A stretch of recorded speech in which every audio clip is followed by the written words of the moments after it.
അവർ മനസ്സിലാക്കും ഇങ്ങനെ ചെയ്താൽ കുടുംബത്തിൽ യാതൊരു പ്രശ്നമില്ലാന്ന് മനസ്സിലാക്കും. അതുകൊണ്ട് ലിയാഖത്തിനെ കുറച്ച് മാറ്റി നിർത്തുന്നത് അത്യാവശ്യമാണെന്നുകൊണ്ട് അന്നൊരു മാറ്റി നിർത്തി നിർത്തിയെന്നല്ലാതെ അത് പിന്നീട് രണ്ട് കുട്ടികളായപ്പോൾ ഞാൻ എന്റെ മൂത്ത മോളെ കല്യാണത്തിന് വിളിക്കൊണ്ടും ചെയ്തു. അന്നൊന്നും ചിന്ത മാറിയതായിട്ട് ഞങ്ങൾ അറിഞ്ഞിട്ടില്ല. അവിടെ ഇന്നലെ വന്ന് ഞങ്ങളുടെ ഗ്രൂപ്പില് എന്നെ വെല്ലുവിളിച്ച ആ അനിയന് വേണ്ടിയിട്ടാണ് ഞാനിപ്പോ ഇത് പ്ലേ ചെയ്യുന്നത്. എനിക്ക് അല്ലാതെ അപ്ലോഡ് ചെയ്യാൻ അറിയാം, പക്ഷെ എനിക്ക് പറയാനുള്ള കുറച്ച് കാര്യങ്ങൾ ഉള്ളത് കൊണ്ടാണ് ഞാനിത് കേൾപ്പിച്ചുകൊണ്ടിരിക്കുന്നത്. ലെങ്തി വീഡിയോ ആയിരിക്കും എന്നുള്ളത് ഷുവറാണ്, ഇത് കേൾപ്പിച്ചേ പോകുള്ളൂ. കാരണം ഈ വിഷയത്തില് നിങ്ങൾ കൊണ്ടുവരുന്ന നരേഷൻ അത് എനിക്ക് ഒട്ടും ഉൾക്കൊള്ളാൻ പറ്റുന്നില്ല. അതുകൊണ്ടാണ് ഞാൻ വീണ്ടും വീണ്ടും ഇതിനകത്ത് പറയുന്നത്. ഇപ്പൊ എനിക്ക് കമന്റ്സ് ഇടുന്നവരും കുറെ അധികം പേരുണ്ട്. ഇപ്പൊ ഞങ്ങൾ ഇതിന്റെ ഇടയ്ക്കുള്ള കുറെ ഉസ്താദ് പറയുന്നത് ഷെഫീന ഹസന്റെ ഇതിനകത്ത് കുറച്ച് വറീഡാണ്. ഞാൻ വറീഡാണ്, കാരണം എന്തു പറഞ്ഞു എന്താണ് നിങ്ങൾക്ക് മനസ്സിലാകുന്നത്, നിങ്ങൾ എന്താ ഉദ്ദേശിക്കുന്നത്. ഇപ്പൊ നമ്മുടെ നമ്മളൊരു വക്കീലിനെ ഏർപ്പാട് ചെയ്തല്ലോ, പുള്ളിക്കാർത്തി പറയുന്നത് ഇത് തന്നെയാണ്. ഷെഫീനയും ജാമിദയും തമ്മിലുള്ള പ്രശ്നമാണ്. ഷെഫീനയും ജാമിദയും തമ്മിൽ പ്രശ്നമുണ്ട്, അത് എത്രയോ കാലം മുമ്പ്. ആ പ്രശ്ന പരിഹാരത്തിന് ഷെഫീന നാക്കെടുത്തു തീർന്നു. ഇപ്പോഴത്തെ പ്രശ്നം ഷെഫീനയും ജാമിദയും തമ്മിലുള്ള പ്രശ്നമല്ല, ഷെഫീനയോ അല്ലെങ്കിൽ ഷെഫീനയെ പോലുള്ള ഇസ്ലാമിനെ പ്രതിനിധീകരിക്കുന്നവരും ജാമിദയും തമ്മിലുള്ള പ്രശ്നമാണ്. അപ്പൊ അത് മനസ്സിലാക്കാതെ വീണ്ടും ഷെഫീനക്കാണ് പ്രശ്നം എന്ന് പറയുന്നിടത്താണ് എനിക്ക് തിരിച്ചു പറയേണ്ടി വരുന്നത് എന്നുള്ളതാണ്. ഇത് ഞാൻ കേൾപ്പിക്കുന്നത്. ഇന്നലെ വന്നോ പറഞ്ഞു എന്റെ 90 വയസ്സുള്ള ഉമ്മാക്ക് വിഷമമാവും, എന്റെ ബന്ധുക്കളാരും ഷെഫീനയ്ക്ക് സപ്പോർട്ട് ചെയ്യത്തില്ലെന്ന്. ഷെഫീന നിങ്ങൾക്ക് എങ്ങനെ ശത്രുവാകുന്നു എന്നുള്ളതാണ് എന്റെ ചോദ്യം. ലിയാഖത്ത് അലിയുടെ ബ്രദേഴ്സിന് ഷെഫീന എങ്ങനെ ശത്രുവാകുന്നു? ലിയാഖത്ത് അലിക്കെതിരെ ഇയാൾ പറഞ്ഞ കാര്യങ്ങളാണ് ഈ കേൾക്കുന്നത്. ഷെഫീന പറയുന്നത് ഉൾക്കൊള്ളാൻ പറ്റാത്ത ഒരു വിഭാഗം ആൾക്കാരുണ്ട് എന്നുള്ളതിന്റെ തെളിവാണ് ആ പറഞ്ഞ സംഗതി. പിന്നെ ലിയാഖത്ത് അലിയുടെ വീട്ടിൽ പോകുന്നതോ ഞാനോ അല്ലെങ്കിൽ എന്റെ കുടുംബത്തിലുള്ളവരോ അല്ല പോവുക. ഒരുപാട് പേര് ഇതിന്റെ ഇടയിലുണ്ട്. അവരായിരിക്കും അവരുമായി കമ്മ്യൂണിക്കേറ്റ് ചെയ്യുക. ഏതോ ഒരു ഉസ്താദ് പോയി സംസാരിച്ചിട്ട് പച്ച തെറി വിളിച്ചു എന്നാ പറയുന്നത്. തെറി വിളിക്കുന്നവരൊന്നും ഒന്നും അല്ല എന്ന്. എന്നിട്ട് ഇവൻ തെറി വിളിക്കുന്നുണ്ട്. അപ്പൊ നിങ്ങളുടെ വീട്ടിലെ സംസ്കാരം അതാണ്. അതായത് ഈ പറഞ്ഞ 90 വയസ്സുകാരി ഉമ്മയോട് എന്റെ ഒരു ചോദ്യം, സ്വന്തം മകൻ മുഹമ്മദ് നബിയെ ഇങ്ങനെ വ്യഭിചരിക്കുന്ന കണ്ടിട്ടും തിരുത്തണമെന്ന് തോന്നാത്ത നിങ്ങളുടെ മക്കൾ തെറി വിളിച്ചില്ലെങ്കിലേ അതിശയുള്ളൂ. ബാക്കിയുള്ള സർവത്ര 11 എണ്ണവും അതിൽ ഒരെണ്ണം മരണപ്പെട്ടു, ബാക്കി 10ഉം ഇതുപോലുള്ള തെറി വിളിക്കുന്ന ടീമാണോ? മോശപ്പെട്ട ആണുങ്ങളാണോ പെണ്ണുങ്ങളാണോ? നിങ്ങളുടെ കുടുംബം നേരെ അല്ല എന്നുള്ള തെളിവാണ് നിങ്ങളുടെ കുടുംബത്തിൽ നിന്നൊരു അലവലാതി പുറത്തേക്ക് ഇറങ്ങി വന്ന് ഇസ്ലാമിനെതിരെ പച്ച പോക്രിത്തരം പറയുന്നത്. ആ പോക്രിത്തരം നിർത്തലാക്കാൻ നിങ്ങൾ മുന്നോട്ട് വരുന്നതിന് പകരം അത് പുറത്തേക്ക് കൊണ്ടുവരുമെന്ന ഭയത്തിൽ എന്നെ ആക്രമിച്ചത് എന്തിനാണെന്നാണ് എന്റെ ചോദ്യം. അപ്പൊ ഞാൻ നിങ്ങളെ ആക്രമിക്കും അതിഭീകരമായി. അതിനകത്ത് എന്ത് വന്നാലും ഫേസ് ചെയ്യുമെന്നാ പറഞ്ഞേ. മുൻപ് അബ്ദുൾ ഖാദർ പുതിയങ്ങാടി വിഷയത്തിൽ പണപ്പിരിവ് നടത്തിയെന്ന് ഞാൻ പറയുമ്പോൾ ഞാൻ തിരിച്ചതിന് തെളിവുണ്ടോ എന്ന് ചോദിച്ചുകൊണ്ട് ഈ മുറിയേണ്ടി എന്നെ വിളിച്ചിട്ടുണ്ടായിരുന്നു. അവന്റെ മുറിഞ്ഞ സാമാനം കൊണ്ടുവന്ന് എന്റെ അടുത്തൊരു കയറ്റം കയറ്റി എന്റെ പൊന്നു മക്കളെ അവൻ പോക്രിത്തരം പറഞ്ഞു. ഞാൻ അന്ന് കേസിന് പോയിട്ടുണ്ടെങ്കിൽ അകത്താ. എന്റെ കുട്ടികളെ പറഞ്ഞ എന്നും എന്റെ കയ്യിലെ റെക്കോർഡുണ്ട്. എന്റെ കുട്ടികളെ ഞാൻ ഭിക്ഷ എടുത്താ വളർത്തുന്നതെന്ന്. ഏതെങ്കിലും ഒരു ചാനലിലോ എവിടെയെങ്കിലും വന്നിരുന്ന എന്തെങ്കിലും ഒന്ന് ഞാൻ പൈസയ്ക്കോ എന്തെങ്കിലും റിക്വസ്റ്റോ ചെയ്തിട്ടുണ്ടെങ്കിൽ ശരി. അങ്ങനെ യാതൊന്നും ഇല്ലാത്ത ഒരിടത്ത് എന്റെ കുട്ടികളെ പറഞ്ഞ പച്ച പോക്രിത്തരമാണത്. എന്നിട്ട് ഇവൻ വീണ്ടും അവന്റെ ലൈവിൽ വന്നിരുന്നിട്ട് അവൻ പറഞ്ഞു ഞാൻ ഷെഫീനെ വിളിച്ചിട്ടുണ്ട്, ഞാൻ കേസുമായി മുൻപോട്ട് പോകുന്നു. അവൻ വിചാരിച്ച് ഊത്ത നാറി വിചാരിച്ച് ഞാനിത് റെക്കോർഡ് ചെയ്തെടുത്തിട്ടില്ലാന്ന്. ഞാൻ റെക്കോർഡ് ചെയ്യുന്ന സാധനം അപ്പൊ തന്നെ ഞാൻ ഇതെടുത്ത് പബ്ലിഷ് ചെയ്തോടെ പൊട്ടി പൊളന്നുപോയി. കാരണം അവരോടൊക്കെ പറയാൻ ശ്രമിച്ചത് എന്നെ വിളിച്ച് വിരട്ടിയിട്ടുണ്ട്, ഞാൻ അങ്ങ് ഒതുങ്ങിയിട്ടുണ്ടെന്ന്. എന്നെ വിളിച്ചത് എന്താണെന്നും ഞാൻ എന്താണ് അവന് ഡോസ് കൊടുത്തത് ഇപ്പൊ അരുണേട്ടന് കൊടുത്തില്ലേ, അതിന്റെ 10 മടങ്ങ് ഡോസാണ് അങ്ങോട്ട് കൊടുത്തത്. വെച്ചിട്ട് പോടാ മുറിയേണ്ടിയെന്നാ പറഞ്ഞേ. എന്റെ കുട്ടികളെ പറഞ്ഞാൽ വീട്ടിൽ കയറി പൊട്ടിക്കുമെന്നാ ഞാൻ പറഞ്ഞത്. അത് അമ്മ എന്ന രീതിയിൽ എന്റെ അവകാശമാണ്. മനസ്സിലായില്ലേ? പോക്കത്തിനെ എപ്പോഴും കേട്ടുകൊണ്ടിരിക്കുമെന്ന് വിചാരിക്കരുത്. അവളുടെ മറുപടി ഞാൻ കൊടുത്തിട്ടുണ്ടായിരുന്നു. ഇപ്പൊ എന്നെ ഇത്രയും പ്രൊവോക്ക് ചെയ്തത് തീർച്ചയായിട്ടും അവന്റെ സഹോദരൻ വന്ന് പറഞ്ഞ വൃത്തികേടാണ്. ഗ്രൂപ്പിൽ വന്ന് അവൻ പറയുന്നത് അവനെ അടിക്കണമെങ്കിൽ നിങ്ങൾ അവനെ അടിച്ചോളൂ, നിങ്ങൾ എന്തിനാണ് കുടുംബക്കാരെ പറയണേന്ന്. ഇവന് ആരെടുത്തെങ്കിലും ശത്രുത ഉണ്ടെങ്കിൽ അവരെ അടിക്കട്ടെ. അവൻ എന്തിനാ ഇസ്ലാമിലുള്ള മൊത്തം ആൾക്കാരെയും പറയണേ? അപ്പോ ഓരോ ഇസ്ലാമിയനും അവന് മറുപടി കൊടുക്കാൻ പറ്റും. ഓരോ ഇസ്ലാമിയനും അവന് മറുപടി കൊടുക്കണം. ഞങ്ങൾ തല്ലില്ല, ഞങ്ങൾ കൊല്ലില്ല, ഞങ്ങൾ തീ വെക്കില്ല, ഞങ്ങൾ കഴുത്ത് വെട്ടില്ല, അങ്ങനെ യാതൊരു പരിപാടിയും RSSകാരെ പോലെ ഞങ്ങൾ ചെയ്യത്തില്ല. ഞങ്ങൾക്ക് അതല്ലത്. ഞങ്ങൾക്ക് തിരിച്ച് ആശയപരമായ വിദ്വേഷമുണ്ടെങ്കിൽ ആശയപരമായി തീർക്കാൻ ഞങ്ങൾക്കറിയാം. ആ ആശയമാണ് ഇവിടെ പ്രാവർത്തികമാക്കുന്നത്. നിന്റെ കുടുംബത്തിലെ നിന്റെ സഹോദരനാണ് പറയുന്നത് നീ ഒരു കള്ളനാണെന്ന്, നീ ഒരു മോശപ്പെട്ടവനാണെന്ന്. നിന്റെ കുടുംബത്തിലെ നിന്റെ ജ്യേഷ്ഠനാണെന്ന് പറയുന്നത് ഇത് ശരിയല്ല എന്ന് നിന്റെ വേറെ ഏതെങ്കിലും സഹോദരങ്ങൾ വന്ന് പറഞ്ഞോ? ലിയാഖത്ത് അലിയെ പറ്റി ഈ പറഞ്ഞ ആള് പറഞ്ഞത് തെറ്റാണ് എന്ന് നിന്റെ കുടുംബത്തിൽ ഒരാൾ വന്ന് പറഞ്ഞോ? എടാ, ഇപ്പൊ ഞങ്ങൾ 5 പേരാണ് സഹോദരങ്ങൾ. ടീമായിട്ട് മാറാറുണ്ട്. അനിയനും അനിയത്തിയും ഭയങ്കര ഫ്രണ്ടാണ്. അതേപോലെ മൂത്ത ചേട്ടത്തിയും മൂത്ത സഹോദരനും അവർ ഭയങ്കര സുഹൃത്തുക്കളാണ്. ഞാൻ അവിടെ നിൽക്കും ഇവിടെ നിൽക്കും, 2 പേരും കൂടെ എനിക്ക് എല്ലാവരും വേണം. ഞാൻ 2 പേരും കൂടെ നിൽക്കും. എനിക്ക് ആരോട് ശത്രുതയില്ല, ഇണക്കവും ഇല്ല, പണക്കവും ഇല്ല. ഒരു നിൽ മോഡലാണ് നമ്മൾ പോകുന്നത്. പക്ഷെ അപ്പുറത്തെ ആൾക്കാർ എന്നെ പറ്റി വല്ലതും പറഞ്ഞാൽ ഇപ്പുറത്തുള്ളവർ പ്രതികരിക്കും. അതേപോലെ ഇവരെ പറഞ്ഞാൽ അവർ പ്രതികരിക്കും. അങ്ങനെ ഉണ്ടാവുമല്ലോ. അപ്പൊ നിന്റെ കുടുംബത്തിൽ 11 അംഗ നമ്പറുണ്ട്, 172 പേരുണ്ടെന്ന് പുള്ളി പറയുന്നു. നമ്മുടെ വീട്ടിലെ സെയിം, അതാണ് ഞാൻ 300 അംഗം എന്ന് പറഞ്ഞത്. ഞങ്ങളുടെ കുടുംബത്തിലുള്ളതിന്റെ കണക്കഥ പറയുന്നത് 300 പേരുണ്ടെന്ന്. വിവാഹം കഴിച്ചിട്ടും അങ്ങനെ 300 അംഗ കുടുംബം. അവർ ഞങ്ങളുടെ വാട്സപ്പ് കൂട്ടായ്മയിൽ നമ്പർ വെച്ചാൽ ഞാൻ 300 അംഗം എന്ന് പറഞ്ഞിട്ടുണ്ടായിരുന്നു. അപ്പൊ ഇത്രയും കുടുംബം ഉള്ള ഒരു വ്യക്തി, ഒരാൾ പോലും ലിയാഖത്ത് അലിയാണ് ശരിയെന്ന് വന്ന് പറഞ്ഞില്ലല്ലോ. അപ്പൊ അതിനകത്ത് തന്നെ വ്യക്തമല്ലേ ലിയാഖത്ത് അലി എന്ന് പറയുന്ന വ്യക്തിക്കുള്ള ആ ഒരു വ്യക്തിത്വം, അയാളുടെ പേഴ്സണാലിറ്റി കുടുംബത്തിൽ പോലും അക്സെപ്റ്റബിൾ ഉള്ള ഒന്നല്ല. അപ്പൊ അതിന് അവർ പറഞ്ഞ കാരണം 16 വയസ്സുള്ള പെണ്ണിനെ കെട്ടിക്കൊണ്ടുവന്നു, കെട്ടിയല്ല പിടിച്ചോണ്ട് വന്നു. ഇങ്ങനെ കൂട്ടിക്കൊണ്ടുവന്ന അവരെ വിവാഹം രജിസ്റ്റർ ചെയ്തിട്ടില്ല. ഇത് ഞാൻ പറഞ്ഞാൽ ലിയാഖത്ത് അലിയുടെ ചാനൽ കിടപ്പുണ്ട്. ഈ രാജ്യത്തെ നിയമം അനുസരിക്കുന്ന ഒരു വ്യക്തി എന്ന നിലയിൽ അവൻ ചെയ്യേണ്ടിയിരുന്നത് എന്താണ്? 2 കുഞ്ഞുങ്ങളുണ്ട്, ലീഗലൈസ് ചെയ്തിട്ടില്ല. ലീഗലൈസ് ചെയ്യാതെ വെച്ചോണ്ടിരിക്കുകയാണ് ഒരു സ്ത്രീയെ. വെച്ചോണ്ടിരിക്കുന്ന ഒരു വെച്ചിരിപ്പുകാരിയെ വെച്ചിട്ടാണ് ഇവൻ ഇസ്ലാമിലെ മുഹമ്മദ് നബിയെ പറ്റി പോക്കൃത്തരം പറയുന്നത്. മുഹമ്മദ് നബി നിക്കാഹ് ചെയ്തിട്ടാണ് ഓരോ സ്ത്രീകളെയും വിവാഹം കഴിച്ചിട്ടുള്ളത്. നിക്കാഹാണ്, തീർച്ചയായിട്ടും വിവാഹമാണ് കഴിച്ചിട്ടുള്ളത്.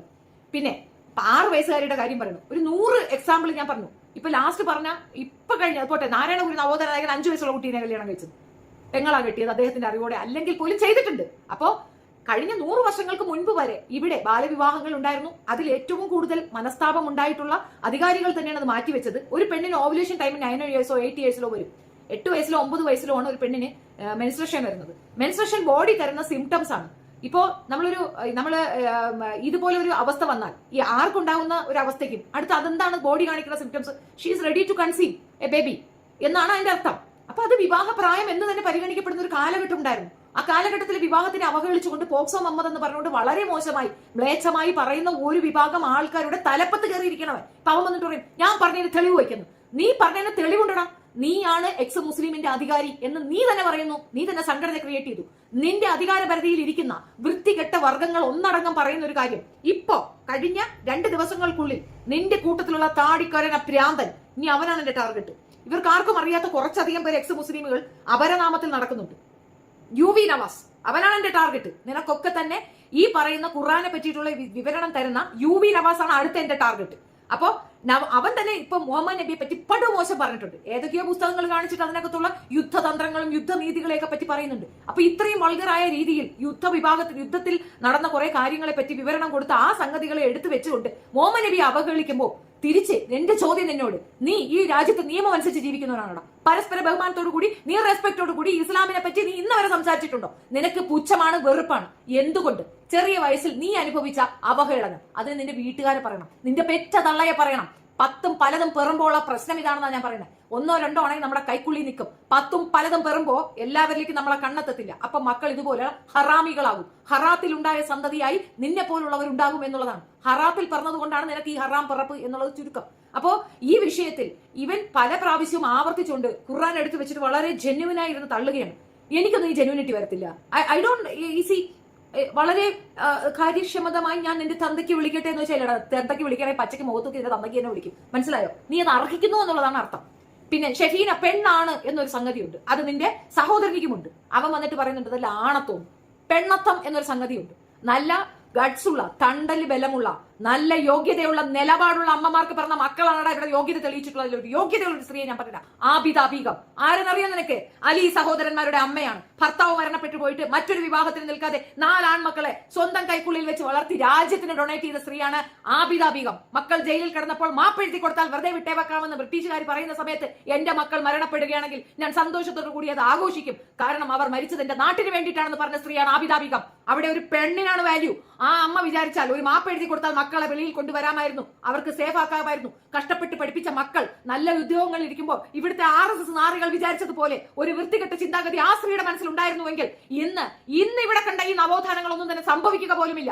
അലി സഹോദരന്മാരിൽ ഒരാളുടെ എഫർട്ടാണ് ഇന്ന് നിങ്ങൾ ഈ ക്ഷേത്രത്തിൽ കയറുന്നത്. താണജാതിക്കാർ, അവർക്ക് ക്ഷേത്രത്തിൽ കയറാനുള്ള അനുമതിയില്ലായിരുന്നു. ആ അനുമതി ഉണ്ടാക്കിയെടുക്കാൻ, പ്രമേയം പാസാക്കാൻ, പ്രമേയം പിന്താങ്ങാൻ അലി സഹോദരന്മാരിൽ ഒരുത്തൻ മെൻകെട്ട് നിന്നത് കൊണ്ടാണ് ഇന്ന് ഇവിടുത്തെ ഉച്ചനീചത്വം ഇല്ലാണ്ടായത്. മേത്തൻ വേണ്ടി വന്നു നിങ്ങളുടെ ഉച്ചനീചത്വം ഇല്ലാതാവാൻ, മേത്തൻ വേണ്ടി വന്നു നിങ്ങൾക്ക് സ്വാതന്ത്ര്യം കിട്ടാൻ, മേത്തം വേണ്ടി വന്നു സർവത്ര.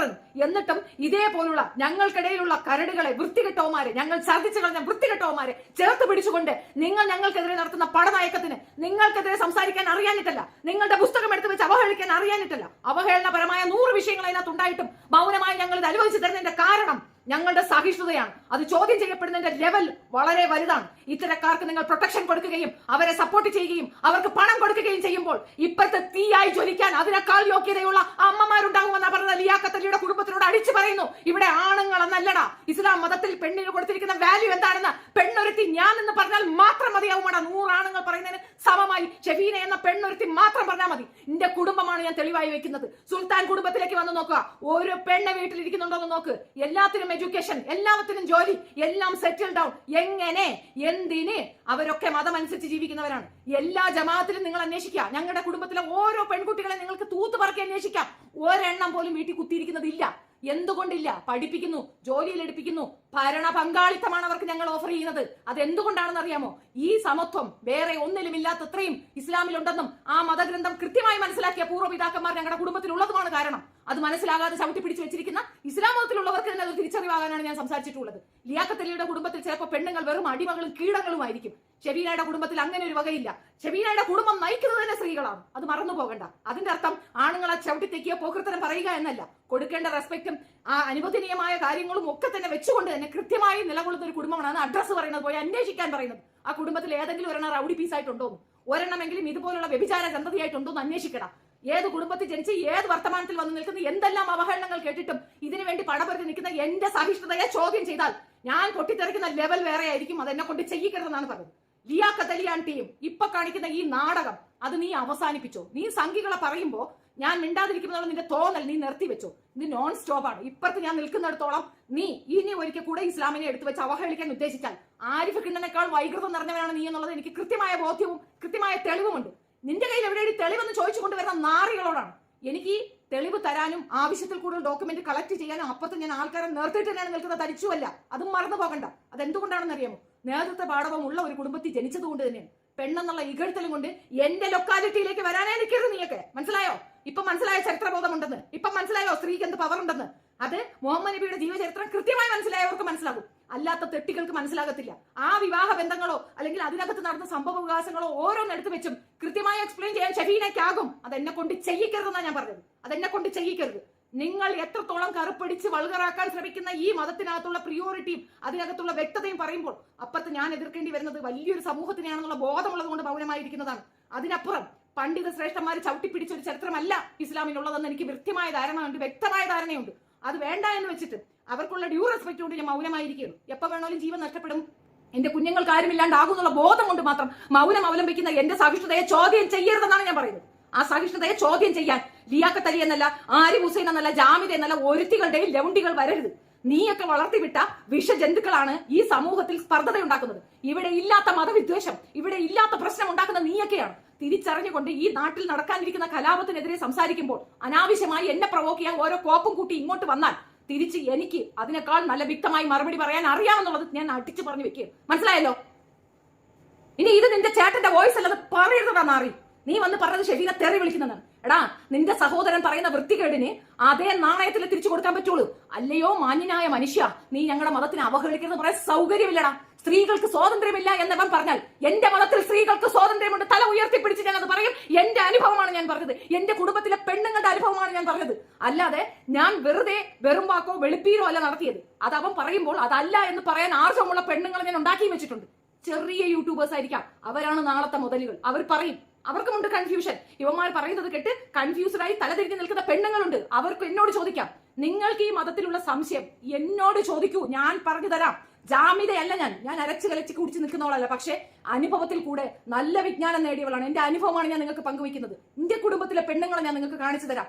ഏതെങ്കിലും ഒരുത്തിയെ കൊണ്ട് നിങ്ങൾക്ക് തിരിച്ചു പറയിക്കാമെങ്കിൽ നിർത്തി ഞാനിവിടെ. പക്ഷേ അങ്ങനെ അല്ലാത്തടത്ത് തിരിച്ച് ഞാൻ പറയും. ഈ 300 അംഗ കുടുംബത്തിൽ എത്ര പെണ്ണുങ്ങളുണ്ടോ അവരാർക്കും ഇല്ലാത്ത ഒരു അടിമത്ത മനോഭാവം നിന്റെ കുടുംബത്തിലുണ്ടെങ്കിൽ അത് നീ തന്തയ്ക്ക് പറക്കാത്തത് കൊണ്ടാണ്, തള്ളയ്ക്ക് പറക്കാത്തത് കൊണ്ടാണ്. നല്ല അച്ഛനും അമ്മയ്ക്കും ജനിക്കാത്തതിന്റെ കുറ്റം നീ മതത്തിന്റെ തലയിൽ കൊണ്ടുവെക്കരുത്. മതത്തിന് അങ്ങനെ ഒരു ഇതില്ല. മതമല്ല നിന്നെയൊക്കെ നശിപ്പിച്ചത്. മതമല്ല നിന്റെ വീട്ടിലെ ദാരിദ്ര്യം, നിന്റെ വീട്ടിലെ കെട്ടുകാര്യസ്ഥത. നിന്റെ ഉമ്മാക്ക് അങ്ങനെ ഒരു കാര്യമേ അറിയുള്ളൂലായിരുന്നു. കിടന്നു കൊടുക്കുക, കുട്ടി ഉണ്ടാക്കുക. അതിനപ്പുറം ആ സ്ത്രീക്കൊന്നും അറിയില്ല. അതുകൊണ്ടാണ് നീ ഇങ്ങനെ ആയിപ്പോയത്. കൃത്യമായി മകനെ ഈ തെറ്റിലേക്ക് പോകരുത്, അത് തെറ്റാണെന്ന് പറഞ്ഞു കൊടുക്കാൻ ആ സ്ത്രീക്ക് അറിയില്ല. വെഞ്ഞാറ മൂട്ടിലെ കൊലപാതകയുടെ തള്ളയിരുന്നോണ്ട് പറയുന്നത് കേട്ടില്ലേ? ആ ചെറുക്കൻ കൊലയാളി ആയതിന്റെ കാരണം തന്നെ ആ തള്ളയാണ്.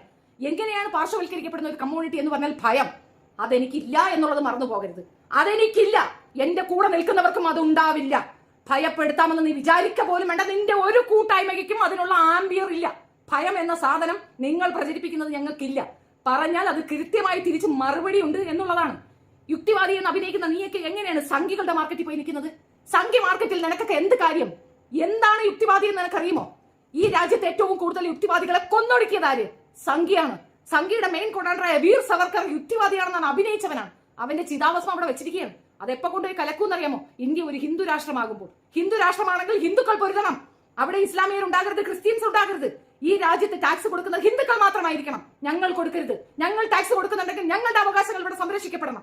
ഇത് ന്യൂനപക്ഷത്തിന്റെ ആവശ്യമല്ല, ഇന്ത്യൻ നാട്ടിന്റെ ഇന്ത്യൻ പൗരന്റെ അവകാശമാണ്. ഇത് നിഷേധിക്കപ്പെടുന്നത് നിങ്ങളെപ്പോലുള്ള നാറികൾ ഇരുന്നുകൊണ്ട് സംസാരിക്കുമ്പോഴാണ്. സൗകര്യമെല്ലാം ഉണ്ടാതിരിക്കാൻ, മനസ്സിലായോ? സൗകര്യമില്ല. എന്തുകൊണ്ടെന്നാൽ എന്റെ അവകാശ നിഷേധം ഒരിക്കലും അംഗീകരിക്കാൻ ഒക്കില്ല. ഹറാമായ ഒരു കാര്യവും എന്റെ കുടുംബത്തിലേക്ക് കൊണ്ടുവരില്ലെന്ന് പഠിപ്പിച്ചത് ഖുർആനിൽ വ്യക്തമായി പറയുന്നുണ്ട്. ഹലാലായത് ചോദിച്ചു വാങ്ങേണ്ടതിന്റെ ഹക്ക് ചോദിച്ചു വാങ്ങിയില്ലെങ്കിൽ അങ്ങനെ വാങ്ങി കഴിക്കുന്ന ഭക്ഷണം ഹറാം എന്ന് പറയുന്നുണ്ട്. എന്റെ ഹക്കാണ് ഞാൻ ചോദിക്കുന്നത്, എന്റെ അധികാരം, എന്റെ അവകാശമാണ് ഞാൻ ചോദിക്കുന്നത്. സൗമ്യമായി, സാധാരണയായി, സമാധാനത്തോടു കൂടി ഈ രാജ്യത്ത് ജീവിക്കാനുള്ള എന്റെ അവകാശം നിഷേധിക്കുന്നത് ആരായിരുന്നാലും അത് ഇപ്പുറത്ത് നിന്ന് മറുപടിയോടുകൂടി ഞാൻ പറയുമെന്നാ പറഞ്ഞത്. മനസ്സിലായോ? കുറെ നാളായി നിങ്ങൾ എന്റെ വ്യക്തിത്വം നടത്തുന്നു. എന്തെങ്കിലും ഒരു വാസ്തവമുള്ള കാര്യമാണോ? എന്റെ മക്കൾ തലകുനിക്കുന്ന രീതിയിൽ എന്റെ കുഞ്ഞിനെ വരെ ചേർത്ത് വെച്ച് ജാമ്യത പറയുമ്പോൾ എവിടെ പോയിരുന്നു നിന്റെ ശൗര്യം? നീ എക്സ് മുസ്ലിം ആണെങ്കിൽ അങ്ങനെ ഒരു കാര്യമുണ്ടോ? അങ്ങനെയാണെങ്കിൽ ലിയാഖത്ത് അലി, അതേപോലെ ആരിഫ് ഹുസൈൻ, രണ്ടുപേരോടും എന്റെ ചോദ്യം, UV നവാസിനോടും എന്റെ ചോദ്യം, നീയൊക്കെ നിന്റെ ഉമ്മായെയാണോ ഭോഗിക്കുന്നത്? ആണോ?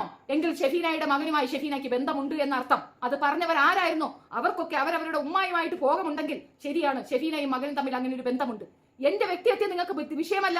എന്റെ കുടുംബത്തിലെ എന്റെ ഉമ്മയുടെ വ്യക്തിഹത്യ നിങ്ങൾക്ക് വിഷയമല്ല. നിങ്ങളുടെ വിഷയം മാത്രമാണ് വിഷയം എന്ന് പറയുന്നത്. എന്താണ്? ഹസനെ പോലുള്ളവർ മേൽക്കൊണ്ട് എന്നോട് സംസാരിക്കുകയോ എന്റെ 7 അയലത്ത് വരികയോ പാടില്ല എന്നുള്ളത് നിശ്ചയം.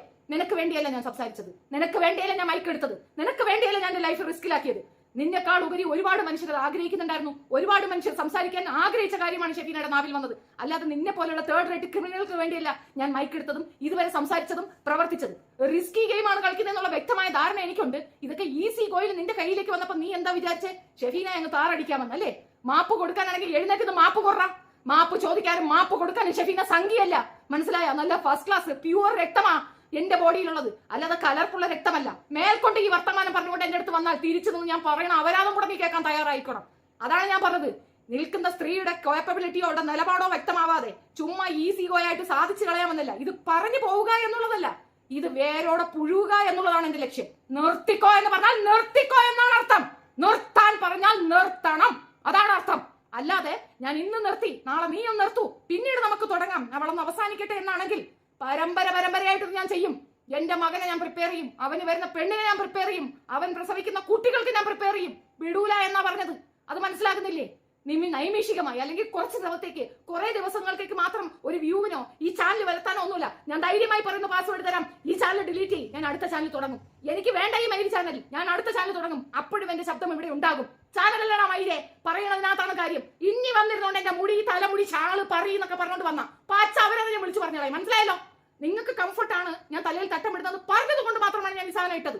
ഇത് മാൻഡേറ്ററി അല്ല എന്നുള്ള വ്യക്തമായ ധാരണ എനിക്കുണ്ട്. എന്റെ നിലപാടുകളോ എന്റെ വ്യക്തിത്വത്തെയോ ചോദ്യം ചെയ്തുകൊണ്ടുള്ള വർത്തമാനങ്ങൾ ഇനി അനുവദിക്കത്തില്ല എന്ന് ഞാൻ സ്ട്രിക്റ്റ് ആയിട്ട് പറയും. ഒരു ദിവസത്തെ എന്റെ മൗനം എന്നെ ഇത്രത്തോളം ബ്രസ്റ്റ് ഔട്ട് ചെയ്യുമെങ്കിൽ ഇനിയുള്ള ദിവസങ്ങൾ സൂക്ഷിച്ചു വേണം എന്നോട് കൈകാര്യം ചെയ്യാൻ. ഞാനത് പറഞ്ഞേക്കാം. തിരുത്തിവിടെയാണ് ഞാൻ എല്ലാത്തിനെയും. എനിക്ക് പറയാനുള്ള ഞാൻ തനിച്ചു പറഞ്ഞോളാം. എനിക്ക് ഒരുത്തരെയും സപ്പോർട്ട് വേണ്ട. ഹസൻ അത് മനസ്സിലാവുന്ന എനിക്ക് പറയുന്നു പറഞ്ഞാൽ ഇന്നലെ പറയുമ്പോഴും ഇത്തായെ ഞാൻ എതിർക്കുന്നില്ല. പക്ഷെ ഇത്ത മനസ്സിലാക്കാൻ വേണ്ടി പറയുന്നത് നീ എന്നെ മനസ്സിലാക്കി തരണ. എന്റെ ഉമ്മ അനുഭവിച്ച അപമാനം നിനക്ക് തിരിച്ചു തരാൻ പറ്റുമോ? ഞാൻ അനുഭവിച്ച അപമാനം നിനക്ക് തിരിച്ചു തരാൻ പറ്റുമോ? ഇവറ്റകൾ ഒന്നടങ്കം എന്നെ ഒറ്റപ്പെടുത്തുകയും ആക്രമിക്കുകയും ചെയ്തപ്പോ നീ ഉണ്ടായിരുന്നോ? എന്റെ ഒപ്പം ഉണ്ടായിരുന്നോ? ഈ എക്സ് മുസ്ലിമിനെ എത്രയോ പെൺകുട്ടികൾ പൊട്ടിക്കരയുന്നുണ്ട്, വേദനിക്കുന്നുണ്ട്, വേശിയാക്കപ്പെടുന്നുണ്ട്, ഉപയോഗിച്ച് ദൂരെ കളയുന്നുണ്ട്. നീ ഉണ്ടോ അവർക്കൊപ്പം? ലിയാഖത്ത് അലിയുടെ ഈ വൃത്തികേടിനെ അനുകൂലിച്ചുകൊണ്ട് നീ എടുത്ത് സംസാരിക്കുമ്പോൾ അവൻ മൗനമായി ചെയ്യുന്ന വൃത്തികേടെന്ന് നിനക്ക് മനസ്സിലാവുന്നില്ലേ? അഷ്കർ അലിയെ കൊണ്ടുവന്നതാര്? അഷ്കർ അലി എന്താണ് പറഞ്ഞത്? മദ്രസകളിൽ പഠിപ്പിക്കുന്നത് രാജ്യവിരുദ്ധമാണെന്ന്. രാജ്യത്തെ ദ്രോഹികളാണ് മദ്രസയിൽ പഠിപ്പിക്കുന്ന ഈ കാര്യങ്ങൾ മനസ്സിലാക്കുകയും പ്രവർത്തിക്കുകയും ചെയ്തത്. ഞാൻ മദ്രസയിൽ പഠിച്ചവളാണ്, അല്ലെങ്കിൽ അവൻ പഠിച്ചവനാണ്. മദ്രസയിൽ പഠിപ്പിക്കുന്നത് ഇവിടുത്തെ സൈന്യത്തിനെ ആക്രമിക്കാനാണ് എന്നുള്ള രീതിയിലല്ല അഷ്കർ അലി പറഞ്ഞത്. ആ അഷ്കർ അലിയെ കൊണ്ടുവന്നത് ആരെന്നറിയാമോ? ലിയാഖത്ത് അലിയാണ്. ഇനി പറ, ലിയാഖത്ത് അലി സെയിം ആണോ? ലിയാഖത്ത് അലി പാവമാണോ? പറ, ലിയാഖത്ത് അലി പാവമാണോ? ആണെങ്കിൽ എങ്ങനെയാണ് അഷ്കർ അലി അവൻ കൊണ്ടുവരിക? അവൻ മാറട്ടെ, ഒരു തർക്കവുമില്ല. അവൻ എന്തിന് മറ്റുള്ളവരെ കൊണ്ടുവന്ന് പറഞ്ഞു? എന്നിട്ട് അവനെ ഉപയോഗിച്ചതാര്? രവിയെ പോലുള്ള സംഘികൾ ഉപയോഗിച്ചു. രവിയെ പോലുള്ള സംഘികൾക്ക് അഷ്കർ അലിയെ കൊണ്ടുവന്ന് ഇട്ടു കൊടുത്തതാര്? സുറുമി, ഒരു പെൺകുട്ടി, അവൾ എക്സ് മുസ്ലിം ആയത് ഇവന്റെയൊക്കെ വാക്ക് കേട്ട് ഇവന്റെയൊക്കെ കൂട്ടായ്മയിൽ പോയി ചാടിയിട്ടാണ്. അങ്ങനെ ചാടി അവൾക്ക് ബോധം വന്ന് അവൾ ഇനി ചെയ്യില്ല എന്ന് പറഞ്ഞപ്പോ അവൾ വാങ്ങിയ പണത്തിന്റെ ഓരോ രൂപ കണക്കും പറഞ്ഞ് ഫേസ്ബുക്കിലിട്ട് അവൾ അവഹേളിക്കുമ്പോൾ ആ പെൺകുട്ടി തിരിച്ച് പടവെട്ടുമ്പോൾ അവളുടെ വീട്ടുകാരെ വിളിച്ച് പറഞ്ഞു കൊടുക്കുകയാണ് ലിയാഖത്ത് അലി. എന്താ പറഞ്ഞതെന്നറിയാമോ? അവൾ എക്സ് മുസ്ലിമാണ്, അവളെ കൊന്നുകളയാൻ ലിയാഖത്ത് അലിക്ക് അത് സാധിക്കുന്നുണ്ടോ? എനിക്കെതിരെ ഭയങ്കര ഭീഷണി നടക്കുന്നു. SDPIക്കാരും ബാക്കിയുള്ള അന്നത്തെ പോപ്പുലർ ഫ്രണ്ടുകാരും ഒക്കെ ഭയങ്കര ഭീഷണി നടത്തി തീർത്ത് കളയാൻ തയ്യാറായി നടക്കുന്ന ഒരു അവസരത്തിൽ ഇവൻ ഇരുന്നു കൊണ്ട് വീഡിയോ ഇട്ടത് എന്താണെന്ന് അറിയാമോ? ഇവൻ പറഞ്ഞു അവരെ കൊല്ലുന്നെങ്കിൽ കൊന്നോട്ടെ, നമ്മുടെ വിഷയമല്ല, അവർ തെറി വിളിക്കുന്ന സ്ത്രീയാണ്, അവന്റെ വായിൽ തെറി വിളിക്കുന്ന സ്ത്രീയാണെങ്കിൽ കൊന്നു കളഞ്ഞേക്കാമെന്നാണ് മൗനമായി വളരെ ഡീസന്റായി ജെന്യുവനായി അവനിരുന്ന് പറഞ്ഞത് എന്താണെന്ന് അറിയാമോ? പക്ഷെ അതിനകത്തൊരു വ്യത്യാസമുണ്ട്. ആരിഫ് ഹുസൈൻ എന്നെ വിളിച്ചിരുന്നു, നിങ്ങൾക്ക് എന്തെങ്കിലും രീതിയിലുള്ള സപ്പോർട്ട് വേണമെങ്കിൽ ഞാൻ തരാം, നിങ്ങൾക്ക് പോലീസ് പ്രൊട്ടക്ഷൻ വേണോ ഞാൻ ചെയ്തു തരാം, ഞാൻ വക്കീലിനെ വേണോ ഞാൻ ഏർപ്പാടാക്കി തരാം, നിങ്ങൾ സേഫ് ആയ ഒരിടത്തേക്ക് മാറുമെന്ന് ആരിഫ് ഹുസൈൻ എന്നോട് പറഞ്ഞു. പക്ഷെ അവന്റെ ഇന്റൻഷൻ സംഗീതം പറയുക എന്നുള്ളതായതുകൊണ്ടാണ്. അത്ര പോലും നീ മാന്യനായിരുന്നില്ല എന്ന് നീ മറന്നു പോകരുത് ലിയാഖത്ത് അലി. നീ ബാക്കിയുള്ളവരെ പറ്റിക്കും, ഷെഫീനായെ പറ്റിക്കരുത്. നിന്റെ എക്സ്പീരിയൻസാണ് ഞാൻ പറഞ്ഞത്. ഗൾഫിൽ ഒരുത്തനെ പിടിച്ചിട്ടപ്പോ അത് അവരുടെ മതവികാരമാണ്, മതരാജ്യമാണ്. ആ രാജ്യത്ത് പോയി മുഹമ്മദ് നബി തെറി വിളിച്ച് അവർ വെറുതെ വിടുമോ? അതെന്താ ഇന്ത്യൻ നാഷണലാ?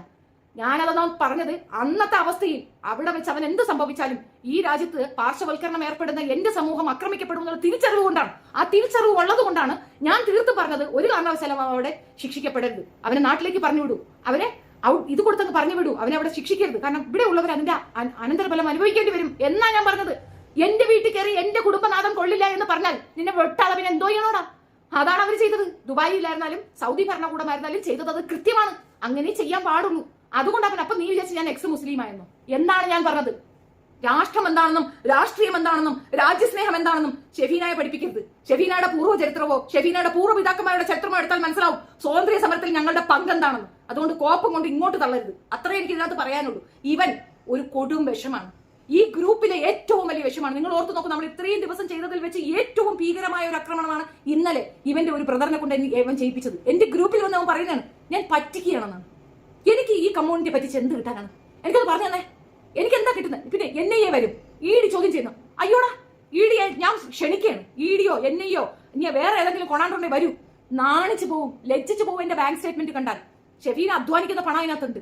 അല്ലാതെ ഈ പറയുന്നവർ കൊണ്ടുവന്നിട്ട പണമൊന്നുമില്ല. ഷെഫീന ഇന്നും 10-15 ലക്ഷം രൂപയ്ക്ക് കടക്കാരിയാണ്. ബാങ്ക് ജപ്തി നോട്ടീസ് കൊണ്ടൊട്ടിച്ച വീടാണ് എന്റെ കയ്യിലിരിക്കുന്നത്.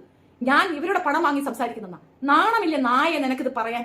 അടാ, അത് നീയാണ് പണത്തിന് വേണ്ടി കോംപ്രമൈസ് ചെയ്യുന്നത്. സ്വന്തം ഉമ്മായെ വ്യഭിചരിക്കാൻ ഇട്ട് കൊടുക്കുന്നവർക്ക് ഷെഫീന പറയുന്നത് മനസ്സിലാവത്തില്ല, ഷെഫീന നിൽക്കുന്ന നിലയും മനസ്സിലാവത്തില്ല, ഷെഫീന ഏത് വേവലത്തിലാണ് ഇത് പറയുന്നതെന്ന് തിരിച്ചറിയത്തില്ല. എന്റെ മകൻ അനുഭവിച്ച അപമാനം അതിൽ തുടങ്ങിയതാണ് ഞാൻ ഇതിനെതിരെ സംസാരിക്കാൻ. മുഹമ്മദ് എന്നൊരു പേര് വെച്ചത് കൊണ്ട് മാത്രം അവൻ അനുഭവിച്ച ബുദ്ധിമുട്ട് അവൻ തുറന്നു പറഞ്ഞിട്ട് പേര് മാറ്റാൻ പറഞ്ഞിട്ടുണ്ട്. ഇത് ഞാൻ അന്നും പറഞ്ഞിട്ടുണ്ട്, ഇതാ ഇപ്പോഴും പറയുന്നു. എന്ത് നിലപാടിലാണ് ഞാൻ മാറ്റം വന്നത്? എന്ത് നിലപാടിലാണ് ഞാൻ മുക്കിൽ വരുത്തിയത്? തലയിൽ തട്ടമോ? അത് പണ്ടേനെ ഇടും, എനിക്ക് തോന്നിയായിടും. മാൻഡേറ്ററി അല്ലെന്ന് 100 വട്ടം ഞാൻ പറഞ്ഞിട്ടുണ്ട്. ഞങ്ങളുടെ കുടുംബത്തിന്റെ കാര്യം അറിയണമെങ്കിൽ വീട്ടിലേക്ക് വരൂന്നല്ലേ വിളിക്കുന്നത്, ക്ഷണിക്കുകയല്ലേ ചെയ്യുന്നത്. നിത്യേന കള്ളം പറച്ചിൽ ചുമ്മാ ഇരുന്നങ്ങ് കള്ളം പറഞ്ഞ് തകർത്ത് കളയും. നമ്മൾ വിചാരിക്കാത്ത ചിന്തിക്കാത്ത കാര്യങ്ങൾ അങ്ങ് പറയും. ഇന്നലെ വന്ന് അവൻ പറയണേ ഞാൻ നിങ്ങളുടെ അടുത്ത് പറഞ്ഞിട്ടില്ലല്ലോ 11 സഹോദരന്മാരുണ്ടെന്ന കാര്യം എനിക്കറിയില്ല. ഇവന്റെ സഹോദരൻ അന്ന് ക്ലബ് ഹൗസിൽ സംസാരിക്കുന്നതാണ് നിങ്ങൾ ഈ കേട്ടത്. ഇനി ഇവന്റെ വർത്തമാനം കൂടി ഞാൻ ആഡ് ചെയ്തേ പോകുള്ളൂ. അതും കൂടെ നിങ്ങൾ കേട്ടിട്ട് പോയാൽ മതി. അത് കേൾക്കുക. അവന്റെ സഹോദരൻ വന്ന് പറഞ്ഞതിന് ഇവനെ വിളിച്ചിട്ട് ഇവന്റെ അടുത്ത് മറുപടി പറയാൻ പറയുമ്പോ ഇവൻ കുടുംബത്തിൽ പറഞ്ഞാൽ പോരെ, കുടുംബത്തിൽ ഉണ്ടാക്കിയാൽ പോരെ, നിനക്ക് ഞാൻ പണി തരും, നിന്നെ ഞാൻ കേസ് കൊടുക്കും. എടാ, കൊലക്കേസ് പ്രതികൾ ഇവിടെ ഇറങ്ങി നടക്കുന്നു. അപ്പോഴാണ് നിന്റെ